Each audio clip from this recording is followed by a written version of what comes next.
Good afternoon students.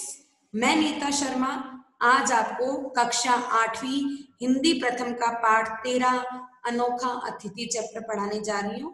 तो इस chapter का मतलब क्या है? अनोखा अतिथि देख रहे हैं, हम कुत्ते को देख रहे हैं, साथ में इसके मालिक को देख रहे हैं, हाथ में डंडा देख रहे हैं। तो हमें क्या पता चल रहा है कि मालिक है वो इस कुत्ते की पिटाई करने के लिए डंडा उठाता है। तो इसमें हमें क्या सीख दी जा रही है? एक संस्मरण विधा है। तो इसको पढ़ने से हमें क्या सीख मिल रही है कि हमें पशु पक्षियों के प्रति संवेदनशील, उनके प्रति प्रेम का व्यवहार करना चाहिए, उनके प्रति स्नेह रखना चाहिए। यही इस चैप्टर का मूल उद्देश्य। आइए हम पढ़ते हैं चैप्टर कि इसमें हमें क्या समझाया जा रहा है। तो देखिए, चिकित्सक के कहने पर हवा बदलने के लिए मैं देवघर आया था। हवा बदलने से साधारणतः कितना लाभ होता है इसे लोग जानते भी हैं, फिर भी हवा बदलने आते ही हैं। मैं भी आया। तो चिकित्सक के कहने से देवघर आया था कौन? लेखक। तो वो भी अपनी हवा पानी बदलने के लिए देवघर आए। चार दीवारी से घिरे हुए बाग के भीतर बने हुए बड़े से घर में मैं किराए पर रहने लगा।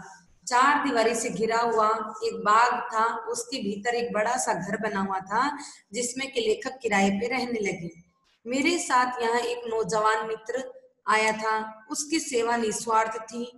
कोलकाता में जब मैं बीमार था तब उसने मन लगाकर मेरी सेवा की थी, वैसे ही यहाँ मैंने उसे अपनी सेवा करते पाया। तो यहाँ पर लेखक क्या कहते हैं कि निस्वार्थ का मतलब होता है बिना किसी स्वार्थ के, बिना किसी मतलब के। तो मेरा एक मित्र था, वह भी मतलब लेखक का एक मित्र था, वह भी उसके साथ आया था और उनकी सेवा निस्वार्थ भावना थी। मतलब जो उसका जो मित्र था लेखक का, वह उसकी सेवा पानी कर रहा था। जैसे वो बीमार था कोलकाता में तब भी उसने वैसे ही सेवा की थी। बीच बीच में वह कहता था, चलिए दादा आज जरा टहल आए। टहलने के नाम पर आनाकानी करते हुए मैं टाल जाता था। तब वह खफा खफा होकर अकेले ही घूमने चला जाता। खफा यानी नाराज होकर वह अकेले ही घूमने चला जाता था। उस दिन भी मेरा मित्र मेरे मना करने पर अकेला ही घूमने चला गया था। संध्या होने में अभी देर थी। मैंने देखा कई बूढ़े आदमी शक्ति भरते चाल से अपने डेरों को लौट रहे थे। अब यहाँ पर लेखक क्या कह रहे हैं कि एक दिन संध्या होने में थोड़ी देर शेष थी और उनका जो मित्र था वह अकेला ही घूमने के लिए चला गया था। तब लेखक ने देखा कि कुछ बूढ़े आदमी शक्ति भर तेज चाल से यानी तेज चालों से अपने डेरों को यानी अपने घरों को लौट रहे थे। उनका चलना देखकर मुझे भरोसा हुआ कि मैं भी कुछ दूर टहल सकता हूँ। तो उन बूढ़े आदमियों को देखकर लेखक को ऐसा महसूस हुआ कि इतने बूढ़े आदमी भी इतनी तेज चाल से चल सकते हैं तो मैं क्यों नहीं चल सकता। तो उनको चलना देखकर उनके अंदर एक विश्वास आ गया कि मैं भी कुछ दूर तक टहल सकता हूँ। इसलिए धीरे धीरे चलता हुआ मैं बाहर निकला। तो धीरे धीरे चलते हुए लेखक बाहर आते हैं। सड़क पर बड़ी देर तक टहलते रहते हैं। अंधकार हो जाने पर मैंने सोचा कि मैं अकेला हूँ, अब लौट चलना चाहिए। अब अंधकार था तो लेखक के मन में आया कि अब मैं अकेला हूँ, अंधेरा होने लग गया है तो मुझे लौट जाना चाहिए। लौटने के लिए पीछे मुड़कर देखने पर मैंने पाया कि एक कुत्ता मेरे पीछे आ रहा था। अब लेखक क्या पाते हैं कि एक कुत्ता है वो उनके पीछे पीछे आ रहा है। मैंने उससे कहा, क्यों रे, मेरे साथ चलेगा? वह दूरी पर खड़े होकर दुम हिलाने लग गया। अब लेखक है वो उस कुत्ते से पूछते हैं कि क्यों रे, तुम क्या मेरे साथ चलोगे? तो कुछ दूरी पर खड़े होकर वह अपनी दुम, दुम का मतलब होता है पूंछ, पूंछ हिलाने लग गया। मैं समझ गया कि वह राजी है। मैंने कहा तो फिर मेरे साथ आ। अब यहाँ पर लेखक है वो उस कुत्ते को साथ आने के लिए कहते हैं। देखिए शब्द पिटारा यानी शब्दार्थ, चिकित्सक, डॉक्टर, निस्वार्थ यानी बिना स्वार्थ के, बिना किसी मतलब के, खफा यानी कि नाराज। अब देखिए आगे कहानी में क्या होता है। सड़क के किनारे लालटेन की रोशनी में मैं देखा कुत्ता बड़ा सयाना या कुत्ता सयाना था। रोग के कारण पीठ के रोए झड़ गए थे, जरा लंगड़ा कर चलता था। अब सड़क के किनारे लालटेन की रोशनी में लेखक ने क्या पाया कि कुत्ता है वो काफी सीधा साधा था, लेकिन किसी रोग के कारण उसके पीठ के रोए यानी उसके बाल थे वो झड़ गए थे, जरा सा लंगड़ा होकर चलता था। लेकिन अब जब जवान रहा होगा तब उसमें काफी ताकत रही होगी, यह स्पष्ट जान पड़ा। अब लेखक के मन में यह विचार आया कि जरूर यह अपने समय में जब जवान रहा होगा तो यह काफी ताकतवर रहा होगा। उससे तरह तरह के अनेक सवाल करते करते मैं अपने डेरे के सामने जा पहुंचा। डेरे यानी घर के सामने। फाटक खोलकर मैंने उसे भीतर बुलाया। मैंने कहा, आ भीतर आ, आज तू मेरा अतिथि है। अब लेखक उसको रास्ते में से लेकर आए थे, तो लेखक उसको कहते हैं कि आओ भीतर आ जाओ, आज तो मेरे अतिथि हो, यानी कि मेहमान हो। कुत्ता बाहर ही खड़े खड़े पूंछ हिलाता रहा, किसी तरह भीतर घुसने की हिम्मत न कर सका। अब कुत्ता था वह घर के बाहर ही खड़ा खड़ा पूंछ हिलाता रहा, उसके भीतर यानी घर के अंदर घुसने की उसकी हिम्मत नहीं हुई। इतने में लालटेन लेकर नौकर आया। इतने में लालटेन लेकर एक नौकर आया। उसने फाटक बंद करना चाहा। मैंने कहा, बंद न करो, खुला ही रहने दो। अगर यह कुत्ता भीतर आए तो इसे खाने को दे देना। लगभग 1 घंटे के बाद मैंने खबर लेकर जाना कि वह नहीं आया, कहीं चला गया। दूसरे दिन सवेरे बाहर आते ही मैंने देखा मेरा कल का अतिथि फाटक के बाहर खड़ा है। मैंने कहा, कल मैंने तुझे खाने का न्योता दिया था, तू आया क्यों नहीं? इसके जवाब में मेरा मुंह ताकता हुआ वह उसी तरह पूंछ हिलाने लग गया। मैंने कहा, आज तो खाकर जाना, बिना खाए ना जाना, समझा? अब लेखक है वो उसको अतिथि समझते हैं और उसको कहते हैं कि मैंने कल तुम्हें खाने का न्योता दिया था, इनविटेशन दिया था, पर तुम आए क्यों नहीं? आज तुम जरूर खाकर जाना, बिना खाए मत जाना। इसके उत्तर में उसने जोर जोर से पूंछ हिलाई। शायद उसका मतलब यह था कि सच कह रहे हो ना। रात को नौकर ने आकर बताया कि वही कुत्ता आकर आज बाहर के बरामदे नीचे आंगन में बैठा है।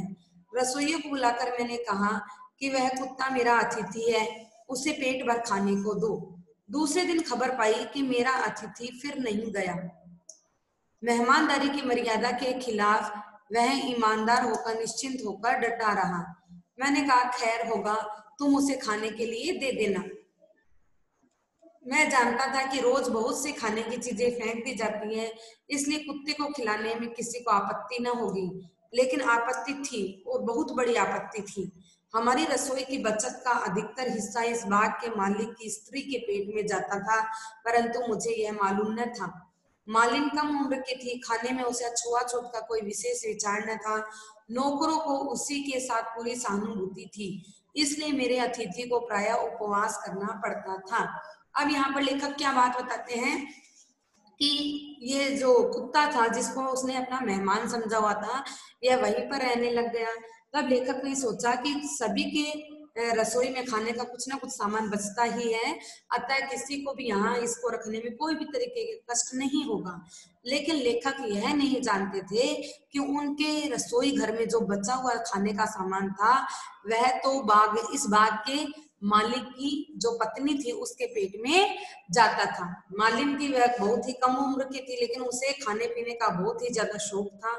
नौकरों को भी उस मालिन के साथ पूरी सहानुभूति थी, इसलिए जो लेखक का अतिथि कौन था? कुत्ता था, और उसको प्रायः इस कारण उपवास करना पड़ता था, उसे खाने की वस्तु नहीं मिल पाती थी। देखिए नेक्स्ट। तीसरे पहर में सड़क के किनारे जाकर बैठा, देखा मेरा अतिथि पहले से ही आकर वहां जमीन पर बैठा है। यही नियम नित्य का हो गया। जब मैं टहलने जाता तब वह मेरे साथ साथ जाता था। मैं पूछता, हाँ रे अतिथि, आज मांस कैसा पका था? हाड़ चबाने में कैसा स्वाद आया? वह पूंछ हिलाकर जवाब देता। मैं समझता कि मांस उसे बहुत अच्छा लगा। मैं यह नहीं जानता था कि मालिन ने मारकर उसे बाहर निकाल दिया है। वह उसे भीतर घुसने ही नहीं देती थी, इसलिए वह घर के सामने सड़क पर बैठा रहता था। मेरे नौकरों की भी इसमें साजिश थी। अब देखिए, शब्द पिटारा का अर्थ होता है डेरा, रहने की जगह, मर्यादा, इज्जत, सीमा, आपत्ति, ऐतराज, साजिश, षड्यंत्र। अब नौकरों ने क्या षड्यंत्र रचा था? किसके साथ मिलकर? मालिन की पत्नी के साथ मिलकर षड्यंत्र रचा था कि वह खाने पीने की जो भी चीजें थी वो मालिन को दे देते थे, और मालिन ने उस कुत्ते को मारकर उसे घर से बाहर निकाल दिया था। इसी वजह से वह घर के सामने सड़क पर बैठा रहता था और लेखक को इस बारे में कोई भी जानकारी नहीं थी। नेक्स्ट देखिए। एकाएक मेरी तबीयत खराब हो गई। 2 दिन तक मैं ऊपर से नीचे उतरकर नहीं आ सका।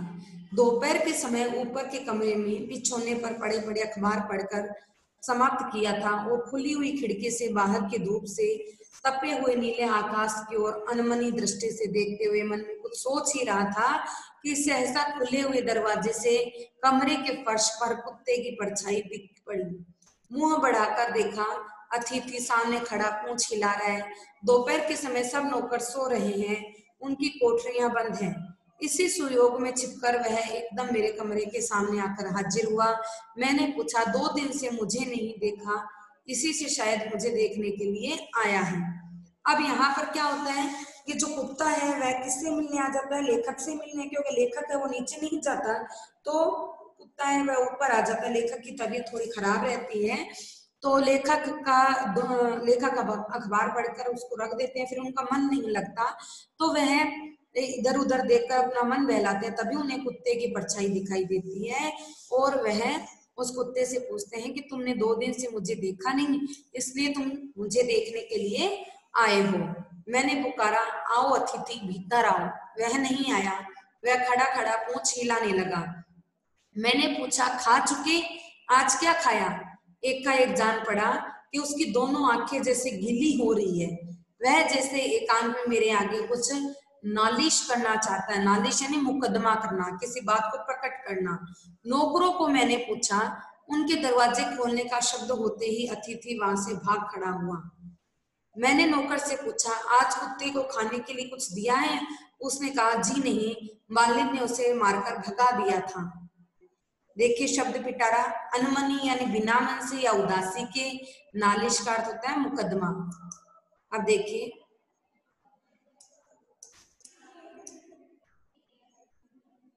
मैंने कहा, आज तो बहुत सारा खाने का सामान बचा है, वह सब क्या हुआ? नौकर ने कहा, मालिक सब उठा ले गई। हंगामा सुनकर मेरे मित्र की नींद टूट गई। वह आंखें मलते मलते कमरे के भीतर आया और जरा मुस्कुराकर बोला, दादा की बातें निराली होती है, आदमियों को तो खाने को नहीं मिलता और आप राह के कुत्ते को बुलाकर खिलाते हैं खूब। सुनकर मैं चुप ही रहा। संसार में किसका दावा किसके ऊपर जाकर पहुंचता है, यह मैं इन लोगों को कैसे समझाता। खैर वह चाहे जो हो। फिर अतिथि को बुलाकर लाया गया। फिर उसने बरामदे के नीचे आंगन की धूप में परम निश्चिंत मन से अपने लिए जगह कर ली। अब उसका मालिन से डर चला गया। दिन ढल गया।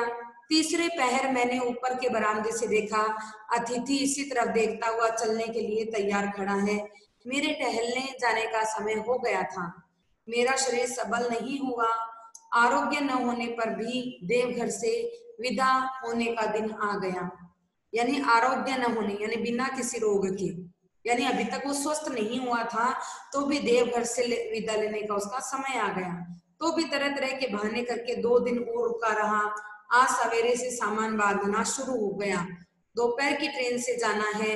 फाटक के बाहर गाड़ियां आकर खड़ी हुई, उन पर सामान लादा जाने लगा। अतिथि बहुत व्यस्त था। कुलियों के साथ बराबर दौड़कर भीतर बाहर आ जाकर चौकसी करने लगा, जैसे वह देखभाल कर रहा हो कि कहीं कुछ खो न जाए, कहीं कुछ छूट न जाए। सबसे अधिक उत्साह उसी में नजर आ रहा था। अब यहाँ पर देखिए, वो कुत्ता जो अतिथि था तो उसको ये बात की भनक लग गई कि अब तो जो उसका मालिक था वह कहीं जा रहा है। तो वह जैसे ही सामान के लिए कुल्ली घर के अंदर आते और बाहर जाते तो वह उनके साथ बाहर आता और बाहर अंदर वापस आता। सबसे ज्यादा उत्साह उसी के अंदर नजर आ रहा था। एक एक करके गाड़ियां स्टेशन को चल दी। मेरी गाड़ी भी चलने लगी। स्टेशन बहुत दूर न था। वहां पहुंचकर उतरने लगा तो देखा मेरा अतिथि सामने खड़ा है। मैंने कहा, क्यों रे, तू यहाँ भी आ गया? उसने पूंछ हिलाकर इस प्रश्न का उत्तर दिया। क्या जाने उसके उसके क्या मानी थी। टिकट खरीदे गए, माल असबाब की तोल की गई। अब देखिए शब्द पिटारा, सबल यानी शक्तिशाली, आरोग्य यानी स्वस्थ होना, चौकसी यानी चौकीदारी। अब यहाँ पर लेखक कहते हैं कि मैंने सारे सामान की माप तोल की, टिकट खरीदे। आगे देखिए, मित्र ने आके खबर दी कि ट्रेन के छूटने में बस 1-2 मिनट की ही देर है। साथ में जो लोग सवार कराने आए थे उन सबको मैंने इनाम दिया। कुछ पाया नहीं तो केवल मेरे अतिथि ने। अब वह बताता है कि मेरे साथ जो जो आए थे मैंने सबको इनाम दिया, सिर्फ मेरे अतिथि ने कुछ भी प्राप्त नहीं किया। उसका अतिथि कौन था? कुत्ता। हवा में धूल उड़कर पर्दे की तरह छा गई। जाने के पहले उसी पर्दे के भीतर से मैंने स्पष्ट देखा, स्टेशन के फाटक के बाहर मेरा अतिथि खड़ा एक मेरी ओर ताक रहा है। ट्रेन सीटी देकर चल दी। घर लौटने का आग्रह या उत्साह मुझे अपने मन के भीतर कहीं ढूंढे नहीं मिला। अब यहाँ पर लेखक कहते हैं कि उनमें घर लौटने का या घर पे आने का जो उत्साह था वह उनके अंदर बिल्कुल भी उन्हें दिखाई नहीं दिया। केवल यही ख्याल आने लगा कि मेरा अतिथि आज लौट कर देखेगा कि घर का लोहे का फाटक बंद है, उसके भीतर जाने का कोई उपाय नहीं। शायद रास्ते में खड़े होकर 2-3 दिन मेरी राह भी देखेगा। शायद सन्नाटे के दोपहर में किसी समय फाटक खुला पाकर चुपचाप छिपकर ऊपर चढ़ जाएगा और मेरे रहने के कमरे को खोजेगा। मुझे न पाकर फिर राह का कुत्ता राह में आश्रय ग्रहण करेगा। आश्रय का मतलब पनाह है या फिर आसरा। तो यहाँ इसके लेखक कौन थे? शरद चंद्र चट्टोपाध्याय या शरद चंद्र चटर्जी। तो यहाँ पर वो कहते हैं कि उनके मन में ये भावना आने लग गई कि आज शायद मैं तो मेरे घर जा रहा हूँ पर ये कुत्ता शायद फिर मेरी राह देखेगा, 2-3 दिन तक यह रास्ते में जाने वालों को देखेगा और मुझे न पाकर यह दुख भी प्रकट करेगा। हो सकता है किसी बहाने से ये इस घर के अंदर घुस जाए और मेरे कमरे तक पहुंचे और मुझे वहां न देखकर या फिर मुझे खोजने का प्रयास करे और फिर भी मैं इसे नहीं मिलूंगा तो ये राह का कुत्ता यानी गली का कुत्ता, रास्ते का कुत्ता रास्ते पर ही आश्रय ग्रहण करेगा। तो ये थी हमारा चैप्टर। अब हम इसकी वीडियो एनिमेशन देखेंगे।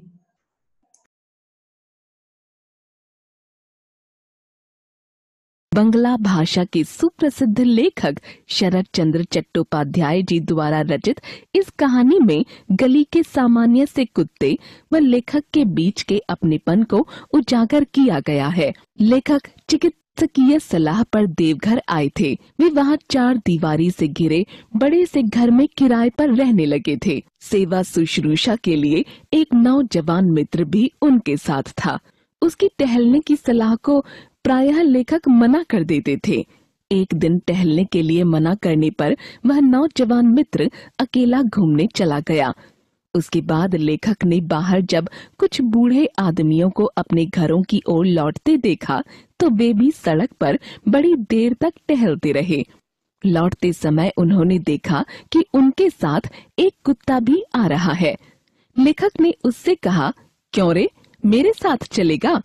यह सुनकर वह कुत्ता पूंछ हिलाने लगा। लेखक ने सड़क के किनारे की लाइट में देखा कि कुत्ता काफी उम्र का था और उसके पीठ के रोएं झड़ गए थे और वह लंगड़ाकर चल रहा था। वह रास्ते भर उससे अनेक सवाल करते हुए उसे अपने साथ कोठी में ले आए। कमरे में पहुंचकर उन्होंने उसे अतिथि कहकर कमरे में बुलाना चाहा, किंतु वह बाहर खड़ा पूंछ हिलाता रहा। इतने में नौकर ने दरवाजा बंद करना चाहा तो लेखक ने दरवाजा खुला रखने के लिए कहा और कहा कि कुत्ता भीतर आए तो इसे कुछ खाने के लिए दे देना। लगभग 1 घंटे बाद लेखक को पता चला कि वह अंदर नहीं आया, कहीं चला गया है।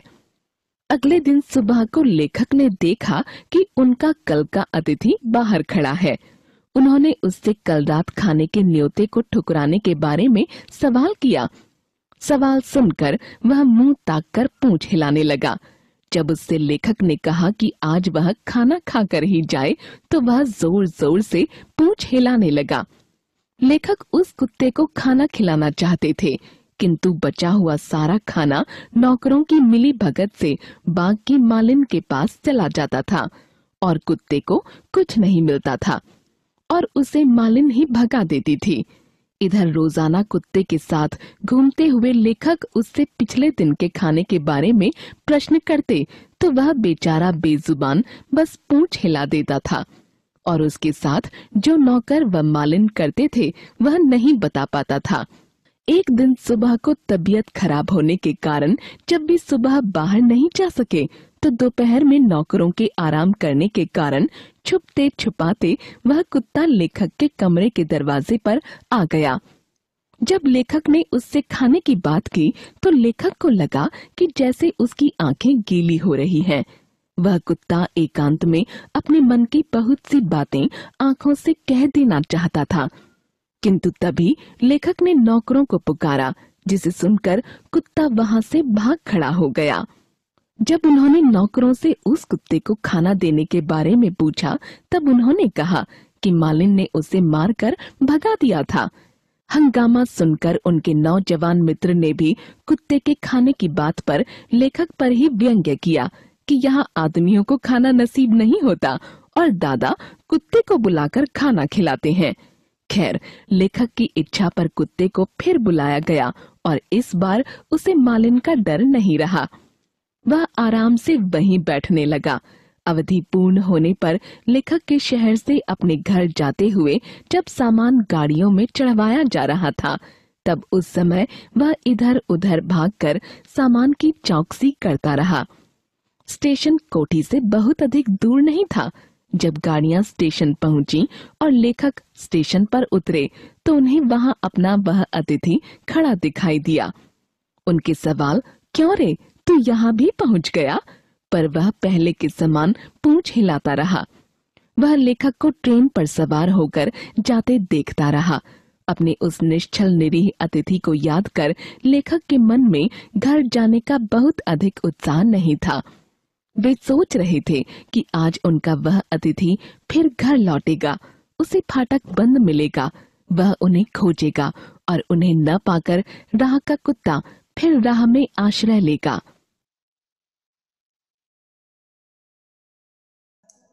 हमने चैप्टर को पढ़ा, इसकी एनिमेटेड वीडियो भी हमने देखी। तो एक चीज मैं आपको कहना चाहती हूँ कि ये जो हमारा चैप्टर था, ये कहानी नहीं थी, ये एक संस्मरण था। संस्मरण क्या होता है? हिंदी साहित्य में कई विधाएं होती हैं, मतलब गद्य की विधाएं होती हैं, उसमें होता है संस्मरण।